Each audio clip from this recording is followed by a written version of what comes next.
Man pulled the trigger, and every bullet struck a nail with pinpoint accuracy. The final bullet drove the nail directly into the wooden plank. He then picked up the pistol. After firing, the bullet ricocheted twice and struck the armor on his shoulder. The challenge escalated next. This time, he had to hit the cup on his head. Yakovlev pulled the trigger.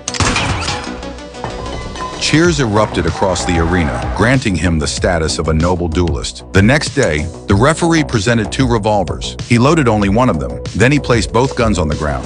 The noble chose first. After touching the first gun, he selected the second. Yakovlev had no choice. He picked up the first gun. Following tradition, both duelists aimed their guns at each other and pulled the triggers simultaneously. But he lowered his gun, letting the noble fire first. After the shot, Yakovlev raised his gun and pressed it against the noble's forehead.